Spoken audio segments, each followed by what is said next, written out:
¿Qué tal estáis, amigos? Bienvenidos al reporte semanal de Brújula de Mercado. Alguno pensaría que este reporte no sería porque había partido del Mundial España contra Marruecos y sin embargo sí, ha dado tiempo a ver el partido y además a hacer este vídeo reporte, ¿vale? Ha costado, el que lo haya visto, habrá visto cómo ha sufrido España e incluso Portugal, también lo ha pasado mal, ¿vale? Bien, bueno, pues ¿por qué hay en portada una bandera americana con un puño y fuego y sangre y todo esto?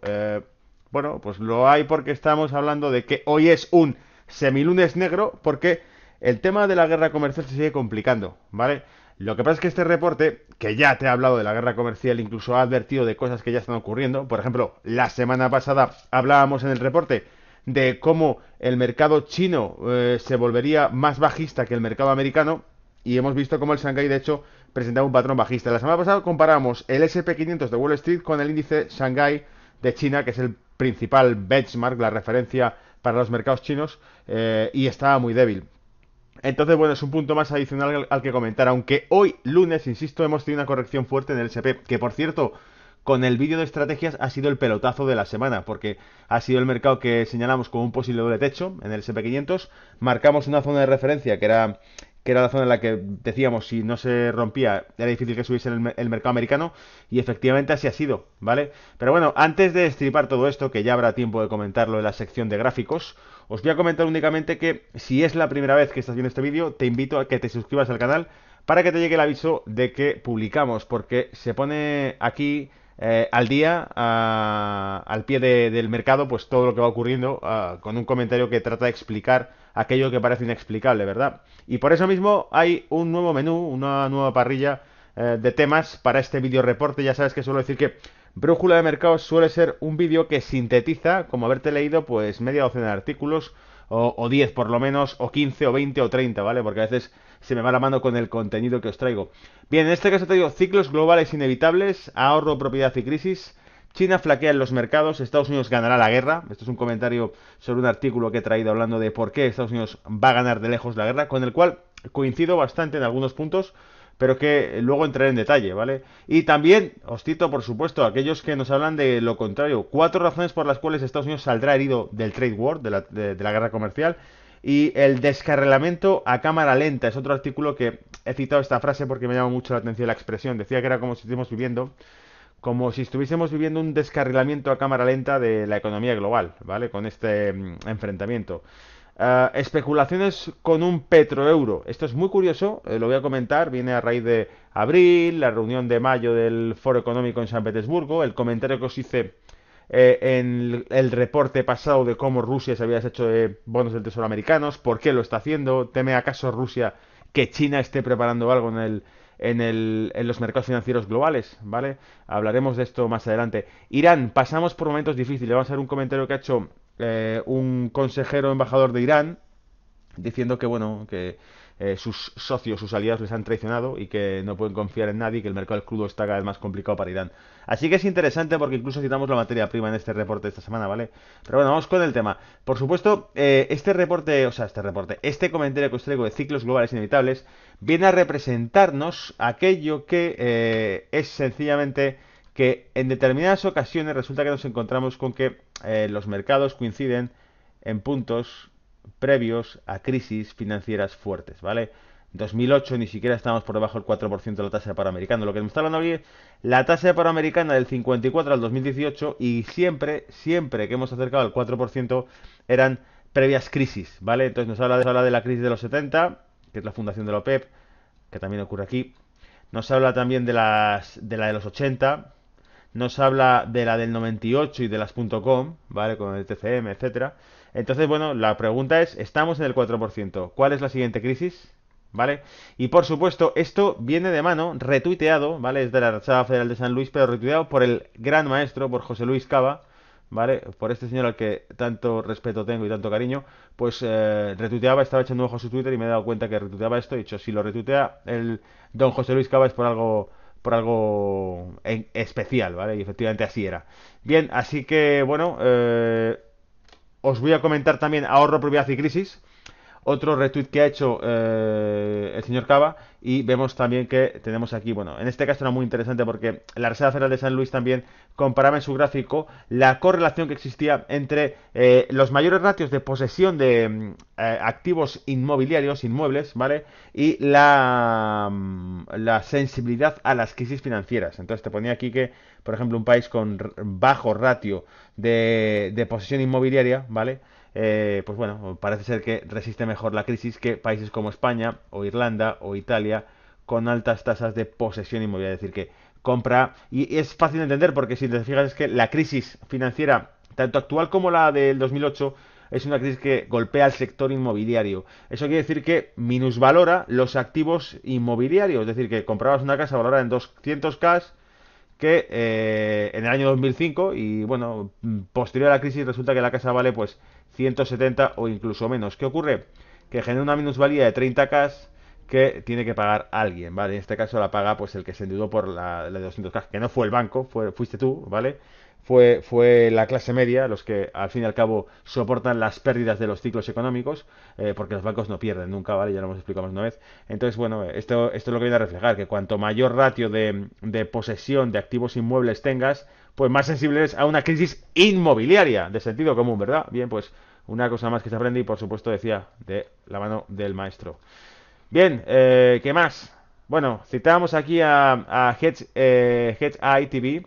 En este reporte nos comentaba sencillamente el Shanghai Stock Exchange la caída que lleva desde principios de año, un 19%, casi un 20%. Citado así también, esto mismo, este detalle, este dato, por algunos artículos también que os he traído, al detalle, si los leéis después más despacio, veréis que citaban en parte esa caída del 20% del mercado chino desde principios de año, ¿vale? Que lo cual, pues eso, es una cifra importante. Y bueno, aquí viene el primer comentario.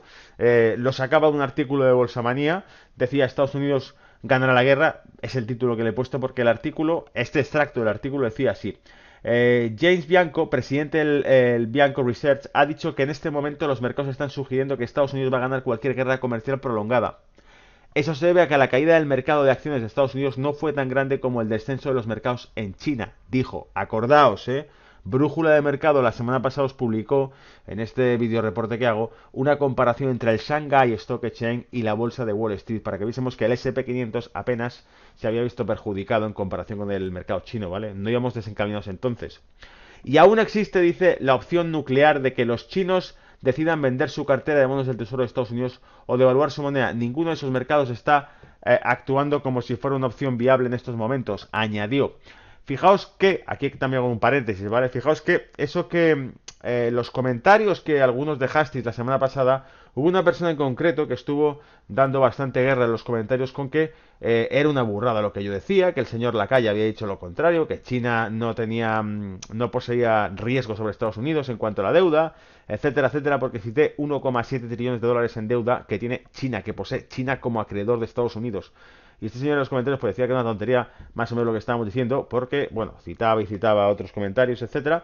Pero la opción nuclear que tenéis ahí entrecomillado, este nombre se lo ha puesto, lo ponen entre comillas porque es lo que ha citado Bloomberg. Bloomberg ha llamado opción nuclear, nuclear option, al hecho de que China recurriese a la deuda norteamericana para atacar financieramente a Estados Unidos. Lo cual nos lleva al rumor de que o el rumor no, a la especulación de que quizás Rusia, preveyendo ese escenario, se empieza a deshacer de deuda americana, ¿vale? No solo Rusia y más, pero la semana pasada citábamos en concreto qué países y gráficos y números, ¿vale?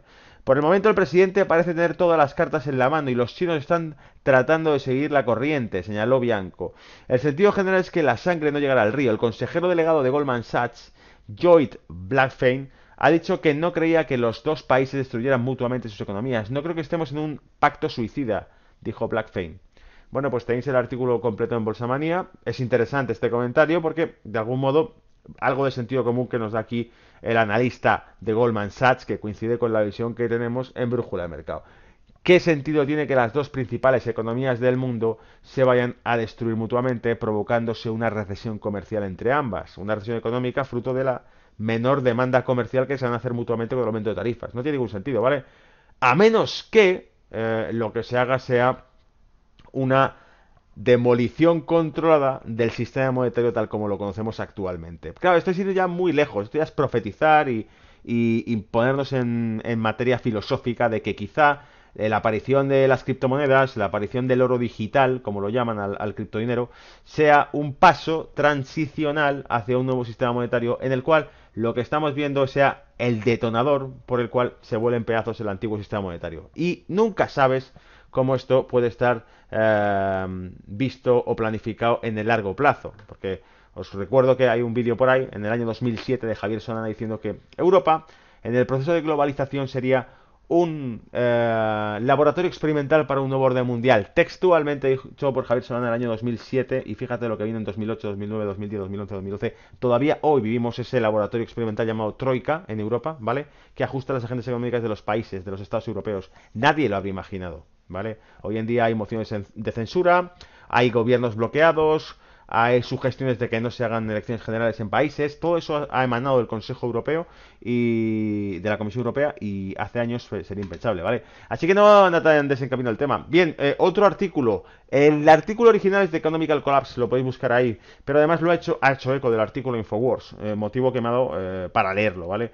Y decía así: las cosas se vuelven nucleares in our trade war with China, and a giant shockwave is about to hit the United States economy. Vale, las cosas se vuelven nucleares en nuestra guerra comercial con China, y una gigante onda de choque, ¿vale?, está a punto de golpear la economía americana, decía este artículo. Bueno, pues este artículo, para que os hagáis una idea, que he tomado nota a pie de margen del artículo sobre el papel, os voy a citar los puntos clave que me han parecido más interesantes. Hablaba de que lo primero que decía el artículo es que, fíjate, que se están produciendo dos eventos que son ya de por sí combinados un cóctel molotov, que es que la política de subida de tipos de la Reserva Federal, que ya alcanza el 2%, se está haciendo combinada con un enfrentamiento comercial abierto contra el resto del mundo por parte de Estados Unidos. Es decir, Estados Unidos, y ya lo hemos dicho en algún video reporte de semanas anteriores, lo complicado no es que Estados Unidos se meta con China en el terreno comercial, es que lo haga contra China, pero a la vez contra Europa, y a la vez contra Canadá, y a la vez contra México. Es decir, China se enfrenta al resto del mundo, ¿vale?, a dos manos, y lo hace además Estados Unidos se enfrenta con el resto del mundo a dos manos, y lo hace durante un proceso en el cual su Banco Central, que es la Reserva Federal, está llevando a cabo una política contractiva, una política que lo que va a hacer es contraer su economía. Entonces, es difícil que alguien tenga las agallas de meterse en este jardín sabiendo que no habrá colchón monetario para aguantarle si esto se pone complicado, ¿vale? Porque la posición es la contraria. Bien, más allá de eso, decía también, la última medida que se torna ya mega agresiva por parte de Estados Unidos o por parte de Donald Trump es que sugiere aumentar, o mejor dicho, restringir la inversión china en aquellas compañías que tengan, los chinos posean más del 25% del capital, y sobre todo se refiere a empresas tecnológicas. Es decir, para eliminar esto, una sugerencia que está estudiando el Departamento de Estado es restringir la inversión china por más de un 25% del capital en aquellas compañías del sector tecnológico. Y fíjate tú si eso afectará o no al mercado, o fíjate tú el grado de inversión que lleva, no de ahora, sino de años atrás, ya hecho China en Estados Unidos en compañías americanas, que es muchísima, que hoy lunes el mercado ha corregido fuertemente en Wall Street, ¿vale? Entonces, claro, lo que estamos viendo es que realmente este tipo de amenazas están pasando de castaño oscuro. O sea, ya directamente van a limitar la inversión china. La pregunta del mío será: ¿qué es lo que va a reemplazar a la inversión china si esta queda cortada, limitada, ¿vale?, restringida en empresas americanas? ¿Qué es lo que va a reemplazarla? Porque habrá que poner algo debajo que la reemplace, ¿verdad? Pues esa es la pregunta principal que lanzaba este artículo. Entonces, bueno, tenemos que empezar a imaginar el escenario que se acerca. El 6 de julio es cuando empieza ya la subida de tarifas de 34.000 millones de dólares contra productos chinos, y 16.000 millones más adicionales que podrían aplicarse si es aprobado públicamente esas sanciones que volvió a anunciar Trump. Entonces, esto se va como una bola de nieve, va creciendo cada vez más, ¿vale? Y claro, tarde o temprano, pues es como decía el otro artículo que os citaba, va a ser como el descarrilamiento a cámara lenta de un tren. Estamos viendo lo que va a pasar. Se está viendo venir, ¿vale? Entonces, bueno, aquí vienen 4 factores que dice este señor por los cuales perjudicará a Estados Unidos sí o sí.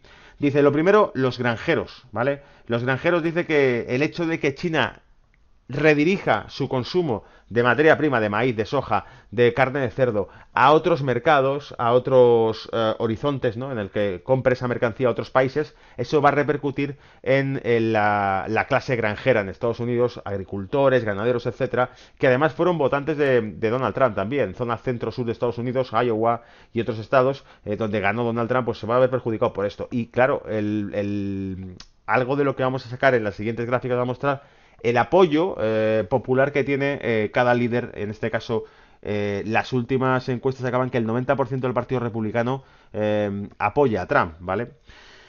Bien, el segundo factor, los consumidores también se verán perjudicados. En este caso nos habla de que los precios al consumo aumentarán, sobre todo en la televisión, los zapatos, en determinados productos que al fin y al cabo necesitan inputs chinos, se van a ver afectados por la subida de precios, porque se van a volver más caros los inputs, ¿vale?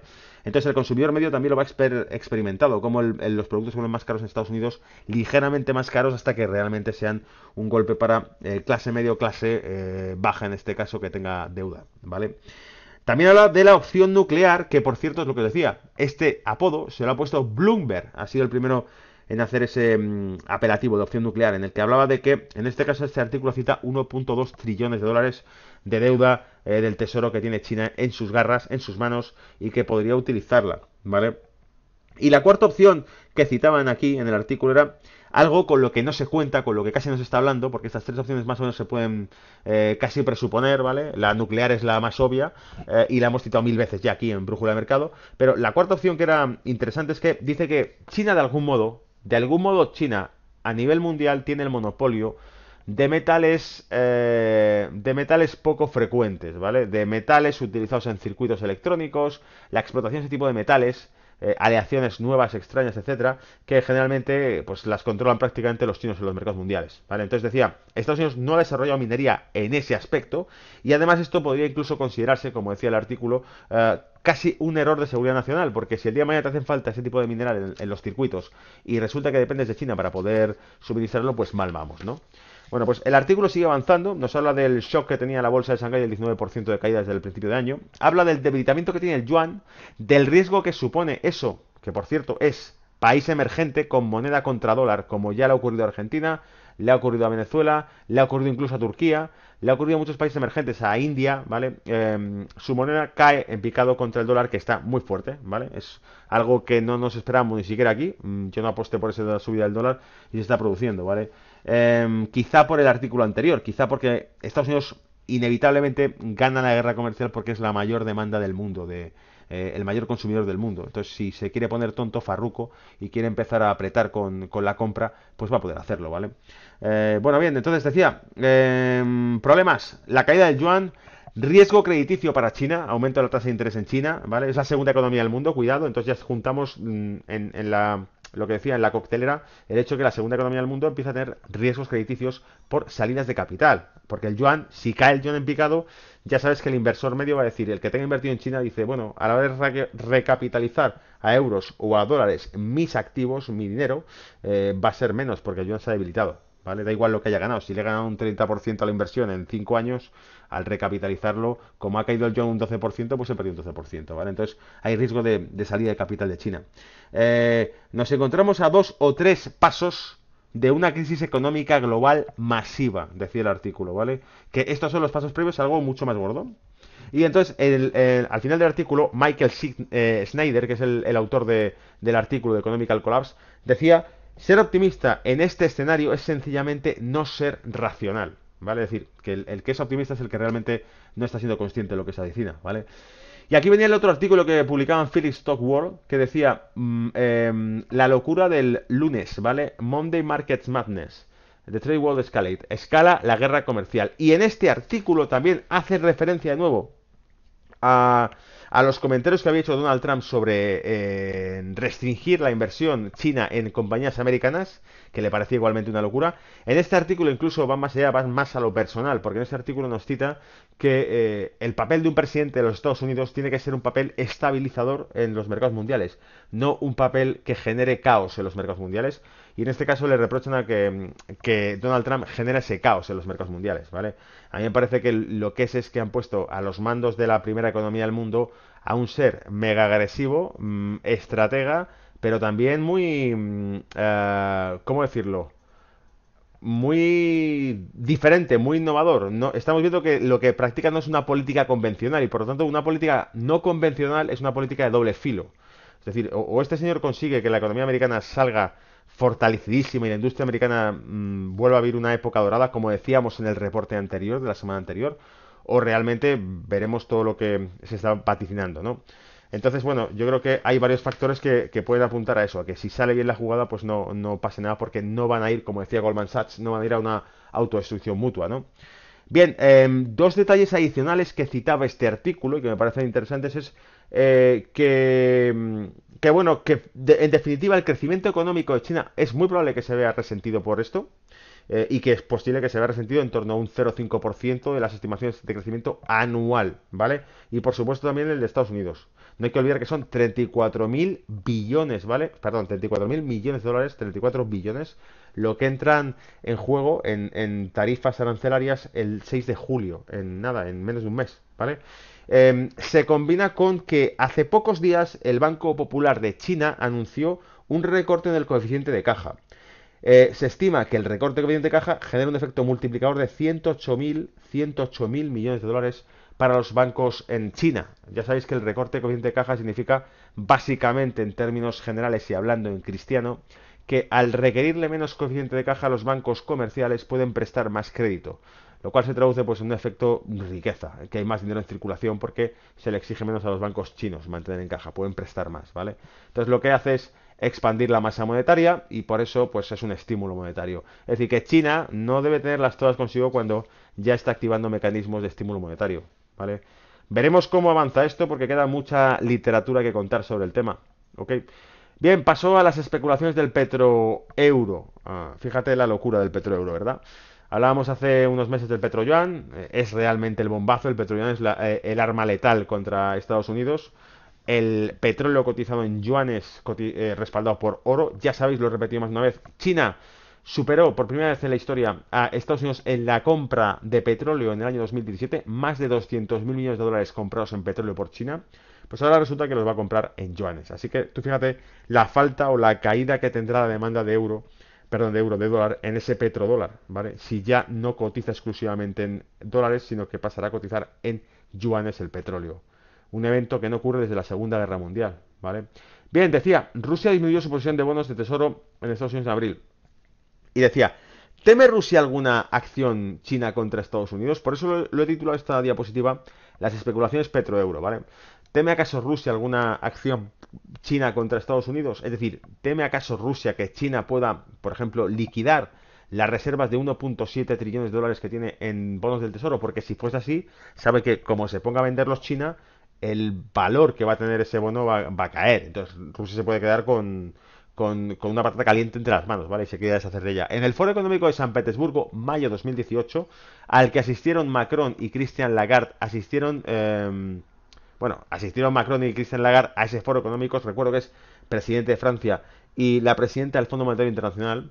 En este caso, cito una sugerencia que hizo el ministro de Finanzas ruso.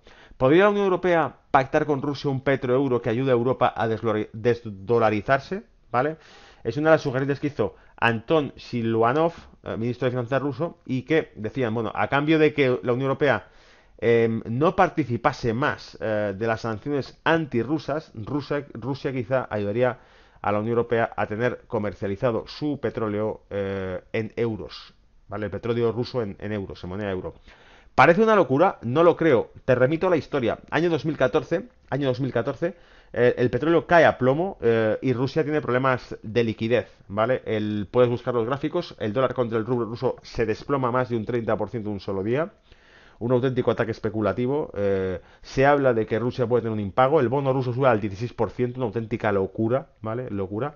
Con decirte que en Europa, en la intervención de Grecia, de Irlanda, de Portugal, se hizo con el bono al 7%. Bueno, pues el de Rusia estaba al 16%. Bueno, pues en aquel año, el Banco Popular de China acordó con Rusia el respaldo de los rublos si fuese necesario en los mercados internacionales. Es decir, que respaldarían el rublo. Y de hecho lo hicieron, a cambio de que Gazprom cotizase la energía en yuanes. Y así se hizo, ¿vale? Entonces no es tan descabellado pensar que Rusia podía proponer sencillamente respaldar el euro a cambio de que la Unión Europea deje las sanciones de lado y vuelva a la mesa de negociación con Rusia en lo económico, en los negocios, en el comercio. Rusia, a cambio, facilitará la estabilidad del euro dentro del mercado de la energía, porque si no el euro dependerá del dólar, ¿vale? Para poder comprar energía como siempre lo ha hecho.